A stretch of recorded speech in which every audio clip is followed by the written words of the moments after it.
안녕하세요. 최인철 목사입니다. 말씀 다음 오늘도 시작하겠습니다. 어, 지난 시간 우리는 사개오의 변화의 과정을 통해서 외부의 영향력에 대해서 이야기했습니다. 곧 사탄의 영향력 그리고 그보다 더 크신 주님의 영향력, 그것에 대해서 함께 이야기했습니다. 간단히 말하자면 어, 사탄의 영향력은 우리의 능력보다 어, 크지만 주님의 영향력은 사탄의 영향력보다 크다. 고로 우리는 우리 가운데 능력을 행하시는 그리고 은혜의 빛을 비추시는 주님을 따라 그것을 신뢰하며 나아가야 된다라는 그러한 이야기를 지난 주일에 함께 나눴습니다. 사키오는 나무 위로 오르기 전에 사탄의 권세 아래에 있었습니다. 그래서 그의 모든 행위는 사탄의 행위와 닮았습니다. 그러나 그가 주님을 만나 변화되었을 때 그는 더 이상 사탄의 권세 아래 있지 않았습니다. 물론 이후에 삶 속에서 어떤 사탄의 유혹과 그런 어떤 능력에 의해서 흔들리거나 때로는 넘어짐을 경험하겠지만 그럼에도 불구하고 이제 더 이상 그늘 사탄의 권세 아래 있지 않는 삶이 되었습니다. 왜냐하면 그의 인생 가운데 빛 대신 주님이 주인 되셨기 때문입니다. 주님의 거룩한 빛이 그를 새롭게 하셨습니다. 8절 말씀에서 확인할 수 있듯이 삭개오는 더 이상 자기 자신만을 위해 살아가는 자, 자신을 주로, 자신을 신으로 섬기는 자, 자신을 높은 자리로 오르게 하기 위해서 온갖 힘을 다하는 자, 힘을 갖기에 양심을 속이고 불법을 서슴지 않고 행하거나 다른 이에게 해를 끼치는 자가 아니게 되었습니다. 오히려 그는 참된 변화를 통해서 온전한 인간다움을 회복하고 하나님의 율법을 이루는 자의 삶의 모습을 취해 나갔습니다. 정말 놀라운 변화라고 볼 수 있습니다. 사개오의 이야기에서는 이러한 변화의 과정에 대해서 소상히 밝히고 있지는 않습니다. 말씀을 보아도 알고 있지만 사개오가 어떤 시간을 보냈는지 주님과 그리고 어떻게 주님께서 말씀하시고 그의 인생을 변화시키어 가셨는지 그러한 시간 속에서 이야기를 다루고 있지 않습니다. 왜냐하면 이 사개오의 이야기의 주제는 어쩌면 그것보다는 이러한 한 영혼, 잃어버린 영혼을 위해서 오신 주님의 구원의 목적 그런 것을 밝히고 있는 것이기 때문입니다. 그럼에도 불구하고 우리는 이 부분에 대해서 좀 더 많은 생각을 해야 되지 않을까 생각합니다. 그저 사개오의 열매만을 바라보면 우리는 사개오가 자칫 너무나 쉽게 그 삶의 변화를 이뤄갔을 것이다라고 단정해 버리기 쉽습니다. 그러나 사개오 또한 우리와 같은 사람이라는 것을 잊지 말아야 합니다.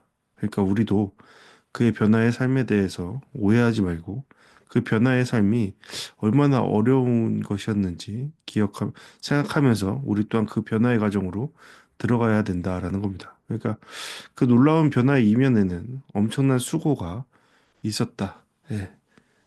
그가 뽕나무로 오르는 것 이상의 고통이 그 변화의 과정 속에 있었을 것이고 그것이 단순히 한순간이 아니라 그의 삶 전체 점진적으로 이루어지는 변화가 될 것이다라는 것을 우리는 기억해야 할 겁니다. 가령 사기오는 세리장이라는 직함을 얻기 위해서 그것을 통해 부와 힘을 갖기 위해서 많은 시간을 쏟았던 자였죠. 그러한 자가 한순간에 자신이 그동안 추구하던 삶의 전부를 부인하고 던져버리는 듯한 그러한 변화의 결정을 한 것은 우발적이거나 감정적이거나 일시적인 것이 아니었음을 우리는 충분히 생각하게 됩니다. 앞서서 이제 18장에서 다룬 누가복음 18장에서 다룬 부자 청년의 이야기를 생각해 볼 때 더욱 그러하죠. 삭개오 그 부자 청년은 삭개오와 같은 결정을 하지 못했습니다. 결국 물질에 종속된 자의 삶을 이어서 나가 결정했죠. 물론 그 이후에 그의 삶이 어떻게 변했을지는 우리는 모릅니다. 성경은 그것에 대해서 이야기하고 있지 않기 때문이죠. 하지만 그는 그 당시에 그러한 결정을 했습니다. 삭개오와 분명 다른 결정이었습니다. 그러면서 예수님은 그 부자 청년을 빗대어서 부자가 주님의 뜻을 따르고자 하는 결정을 하는 것은 낙타가 바늘구멍에 들어가는 것만큼이나 불가능하다라고 말씀하셨습니다. 결국 우리의 삶의 변화는 우리의 의지의 문제가 아니다. 우리의 어떠한 어, 노력, 생각의 변화의 문제가 아니다라는 것을 말씀하고 계시는 거죠. 그러니까 불가능하다라는 겁니다. 우리의 어떠한 인간적인 어떠한 것들로. 사케오의 경우도 마찬가지였습니다. 사케오의 변화도 그 정도로 그에게 있어서 말로 표현할 수 없는 어떠한 큰 변화, 불가능을 가능케 하는 그러한 변화라고 우리는 생각해야 할 겁니다. 분명한 것은 이러한 사케오의 돌아섬의 과정, 그러니까 회개의 과정이라고 볼 수 있죠. 왜냐하면 돌아섬이 회개니까요. 방향을 돌린다, 주인을 바꾼다라는 것, 그러니까 그의 삶의 목적을 바꾼다라는 것이 결국에는 회개이니까요. 그러니까 사케오의 회개의 과정에서 하나님과 그의 사이를 끊게 만들고자 하는 사탄의 유혹은 더욱 강화되었을 것이다라는 점을 우리는 지난 말씀에서 나눈 것에 빗대어서 더욱 생각해 볼 수 있습니다. 어쩌면 사케오에게 있어서 진정한 영적 싸움은 그가 나무 위로 오르던 그때보다 그 이후에 곧 나무 아래로 내려오라라고 했던 그 예수 그리스도의 부름에 따라 움직였을 그 시점에 더욱더 심해졌을 것이다라고 우리는 생각하게 됩니다. 사실 사탄이 사케오의 변화되기 전에 그 삶 속에서 별로 할 일이 없었습니다. 왜냐하면 그냥 그렇게 지 맘대로 살도록 놔두면 되는 것이었기 때문이죠. 그러나 이제 변화되는 그 과정 속에서 사탄에게 할 일이 많이 생긴 것이죠. 무엇보다 사탄에게 중요한 것은 예수님과의 그의 만남을 해방하는 것이었고, 실제 그들은 그러한 열심을 보냈죠. 지난 말씀을 통해서 충분히 그것에 대해서 언급했습니다. 사케오의 자격 없음을 끊임없이 고수하는 사탄의 모습, 예, 그러한 모습을 우리는 이야기했습니다. 사탄은 그 외에도 온갖 다양한 방식으로 그 사케오의 변화의 과정, 예수님 그리스도와의 만남의 과정 속에 계속적으로 개입하려 들었을 겁니다. 했고요. 그럼에도 불구하고 사케오는 변화되었죠. 불가능한 것이 가능케 된 겁니다. 심지어 어, 그는 그럴 만한 기대도 할 수 없는 자였죠. 부자 청년에 비하면 더욱 그러했습니다. 그럼에도 사케오는 자신을 찾으시는 주님의 은혜를 통해서 변화를 경험합니다. 변호인석에서 그의 죄를 깨끗게 하시며 그것을 기억하지 않겠다. 바로 너와 같은 자를 위해 내가 왔다라고 약속하시며 은혜를 베푸신 주님의 변호를 통해서 사케오는 지난 삶에 대한 죄된 삶에 집중하는 삶이 아니라 이제 앞으로의 삶, 주님의 의에, 주님의 은혜에 집중하는 삶이 되어 갔습니다. 어, 주님 앞에 서서라고 이야기하고 있는데 그 진정 주님 앞에 선 존재가 되었죠. 결국 사람이 할 수 없는 일을 하나님이 하실 수 있음을 사케오의 이야기를 통해서 우리는 알 수 있는 것이죠. 그런데 이런 이야기를 하면 할수록 하나의 질문이 생깁니다. 저만 생기는 건지 모르겠지만, 어, 어떻게 부자 청년은 이러한 변화에서 실패했고, 낙오되었고, 그 순간만큼은, 반면에 사키오는 그 변화를 이룰 수 있었느냐라는 것이죠. 이 부분에 대해서는 다음 주에 설교에서 더욱 상세히 다룰 예정인데요. 사키오를 벗어나지 못하고 있습니다. 예. 다음 주에 이제 이 부분에 대해서 다루려고 하는데, 쉽게 말하자면, 간단히 말하자면, 단순히 말하자면, 예수님 앞으로 나오는 두 사람의 태도에 있지 않았나? 있었다라고 말할 수 있을 겁니다. 물론 이 두 사람의 변화는 전적인 주님의 주권에 의한 것임을 부인할 수 없습니다. 주님은 계속 그 인생 가운데 빛을 비추시죠. 그럼에도 불구하고 그 안에서의 각자의 반응이 분명한 역할을 했다라고 우리는 보게 됩니다. 결국 두 사람의 태도, 교만과 겸손의 태도가 두 사람의 어떠한 변화의 결과들을 마련했다라고 볼 수 있는 겁니다. 한 사람은 자신을 증명하기 위해 예수님의 앞에 나왔고 한 사람은 자신의 삶에 대한 갈증을 풀어달라고 예수님 앞에 나왔습니다. 두 사람은 동일하게 빛 대신 주님 앞에 비추시는 주님의 빛을 경험하기 위해 경험함으로 앞에 나왔지만 그 마음은 달랐습니다. 한 사람은 자신에게 답이 있다라는 자세로 나왔고 한 사람은 자신에게 소망이 없다, 답이 없다는 자세로 나왔습니다. 그리고 그 결과도 달랐죠. 답이 없다고 고통했던 자, 소망이 없다고 절망했던 자에게 오히려 진정한 소망이 찾아왔습니다. 우리는 이 부분을 간과할 수가 없죠. 왜냐하면 우리 또한 이것을 통해 갈릴 것이기 때문입니다. 결국 우리는 우리의 교만한 모습 또는 겸손한 모습을 통해 우리가 받게 되는 그 결과도 다를 것임을 우리는 기억해야 합니다. 흥미롭게도 삭개오의 절망은 그의 삶의 소망의 길잡이가 되었죠. 그는 지금껏 소유, 그동안의 삶의 추구가 자신의 삶을 만족해 할 수 없다는 것에 절망했습니다. 그래서 소망의 뽕나무에 오른 것이죠. 예, 지지난주에 말씀드렸던 것처럼 그는 절망 속에서 올랐습니다. 절망했기 때문에 올랐습니다. 고통이 있었기 때문에 그는 오른 것이죠. 그리고 그것이 그의 만족의 길을 마련한 것이었습니다.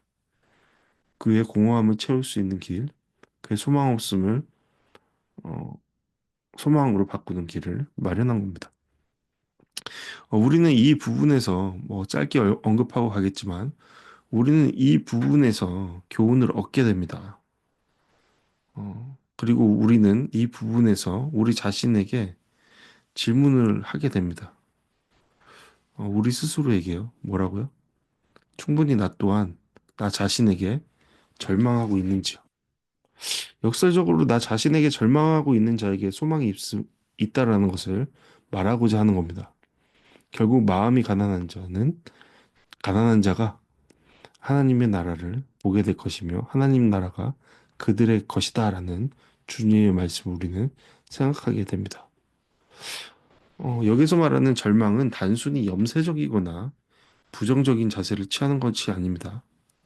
이것은 겸손이라기보다는 교만의 극치라고 볼 수 있습니다. 왜냐하면 끝까지 자기 자신을 신뢰하는 마음이기 때문입니다. 저의 어, 대학교 대학생 시절이 절망 그 자체였는데요. 예, 저랑 같이 그 시간을 보내셨던 분들은 아실 겁니다. 근데 예, 나에게 왜 그러한 절망이 있었을까? 절망의 시간이 있었을까? 교만했기 때문이다라고 저는 결론을 내립니다. 예, 저는 끝까지 저를 신뢰함으로 그 절망의 시간을 나름 즐겼던 것입니다. 제가 말하는 이 절망은 그 절망이 아닙니다. 음, 사탄은 바로 이러한 절망 속에 머무르도록 이것에 대해서 계속 공략하고 아무것도 하지 않도록 이끌 것이죠. 음, 여기서 말하는 절망, 곧 가난한 마음은 인정하는 겁니다. 그러니까 이러한 절망의 삶에 이르도록 한 나 자신에 대한 무능함, 무지, 예. 그리고 그것에 대해 절망하는 것이죠. 그리고 그 절망하는 그 자리에 매몰되지 않고 눈을 돌리는 겁니다. 그것이 가난한 마음이라고 생각합니다. 절망의 그 자리에서 눈을 돌려 뽕나무에 오르던 삭개오와 같이 말이죠. 우리가 너무나 좋아하는 마태복음 11장 28절에서 30절의 말씀은 이러한 점에서 겸손한 자를 향한 주님의 말씀, 이제 회개의 자리, 변화의 자리, 뽕나무에 오른 자에게 주시는 하나님의 말씀이라고 생각합니다. 음, 주님은 바로 그 절망의 자리에서 더 이상 자신을 신뢰할 수 없다고 인정하는 자에게 이러한 복된 말씀을 선포하고 계시는 것이죠. 그리고 이 말씀을 마음 깊이 받아들이고 더 이상 자기 자신이 아니라 내게로 오라라는 그 부르심을 신뢰하며 나아가는 자는 진정 그분의 배용 앞에서 참된 변화를 경험해 갈 겁니다. 우리가 기억해야 할 건 주님은 바로 우리를 이러한 변화의 자리로 부르셨다라는 겁니다. 그리고 그 주님의 부르심은 우리의 능력보다 크시기에 우리를 기필코 그러한 변화로 이끄실 것이다라는 겁니다. 그것이 바로 우리의 소망이며 우리를 향한 주님의 은혜다라는 것을 우리는 생각해야 합니다. 하나의 우화를 통해 오늘 이야기를 마치려고 합니다. 하나님께서 세상을 창조하셨을 때 유독 새들은 불만이 가득했습니다. 다른 짐승에게는 땅에서 자유롭게 균형 있게 걸을 수 있는 네 다리를 주셨는데 새들에게만큼은 두 다리만 주셨다는 생각을 했던 까닭입니다. 더욱이 다른 짐승들의 등에는 여러 방해물을 피하기 좋게 매끈한 등이 있는 반면에 새들의 등에는 좌우에 하나씩 무거운 짐이 붙어 있었습니다. 그 무거운 짐을 네 발도 아닌 두 발로 지탱하면서 균형을 잡고 걸어 다니는 것이 여간 힘든 일이 아니었습니다. 그래서 새들은 자신들의 모습을 불평하며 그렇게 살아갔습니다. 그러나 새들 중에 독수리만큼은 달랐습니다. 어, 그들은 생각했습니다. 지금은 알 수 없으나 하나님께서 자신들에게 무거운 짐을 지게 하신 이유가 있다는 것을, 뭔가 특별한 이유가 있을 것이다라고 생각했던 겁니다. 그리고 그러던 어느 날 독수리가 온 힘을 다해 등에 붙어 있던 짐을 움직여 봤습니다. 순간 신비로운 현상이 벌어졌습니다. 자기 몸이 하늘 위로 떠오른 것이었죠. 독수리는 더욱 힘차게 그 짐을 위아래로 흔듭니다. 그러자 독수리의 몸은 더욱 하늘 높이 올라갔습니다. 독수리는 네 발 달린 짐승들이 누릴 수 없는, 경험할 수 없는 새로운 차원의 삶을 살아가는 기쁨을 누리게 되었습니다. 그때부터 새들은 더 이상 불평하지 않았습니다. 그들의 날개가 짐이 아니라 하늘을 높이 날게 해주는 하나님의 은총, 은혜이며 선물이라는 것을 비로소 알게 된 것입니다. 우리의 삶에 틈을 내시어 빛으로 오신 주님을 만날 때 우리 또한 바로 이 새들의 변화와 같은 그런 변화를 경험하지 않나 생각하게 됩니다. 곧 우리가 생각하는 그 짐이 오히려 우리를 날게 하고 어떠한 목적을 이루는데 쓰일 수 있는 어떠한 도구가 된다라는 것을 우리는 알게 될 것이다라는 겁니다.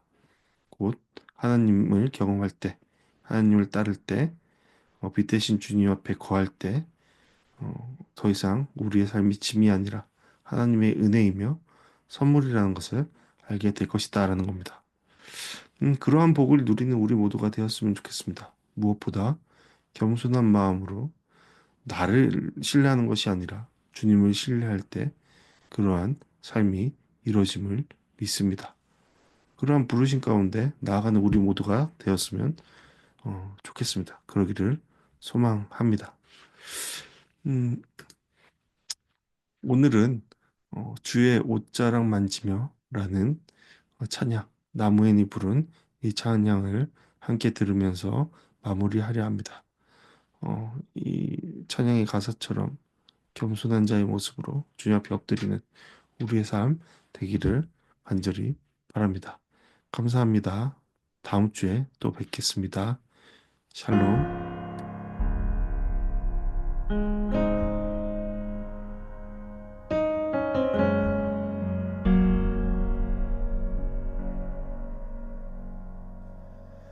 주 발 앞에 무릎 꿇고 그 사랑에 나 안기네.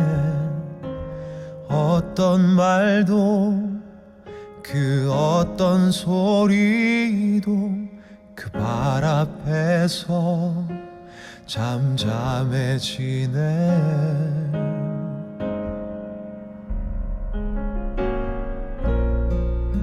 주 나의 사랑 그 발 앞에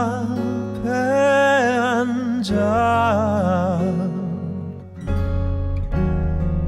내 모든 기도는 사랑의 노래가 되네.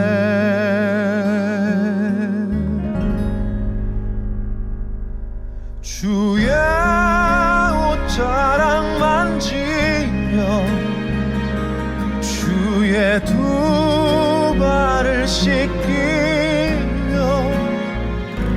주님 그 발에 입 맞추며 나의 왕관을 놓으리.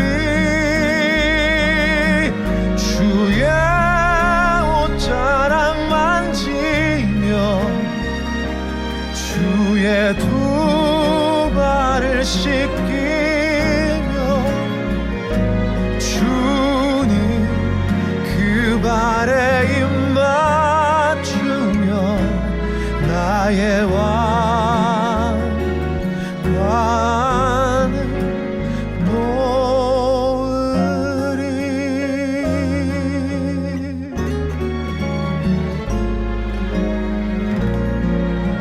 주 나의 사랑 그 발 앞에 앉아 내 모든 기도는 사랑의 노래가 되네.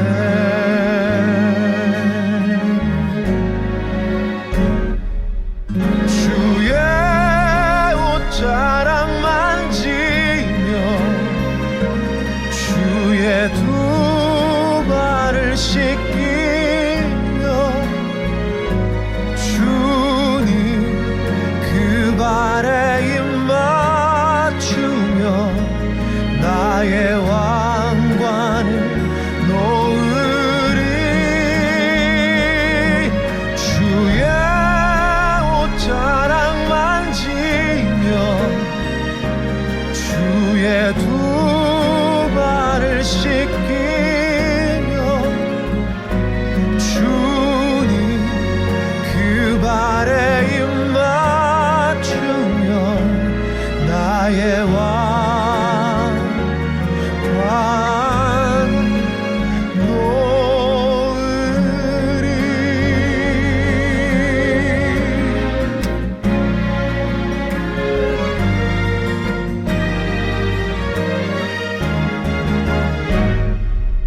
주의 옷자락 만지며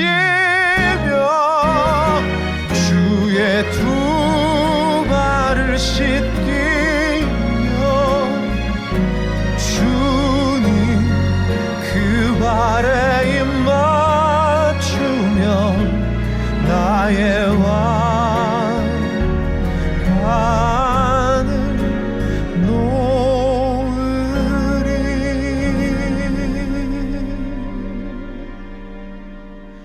나의 왕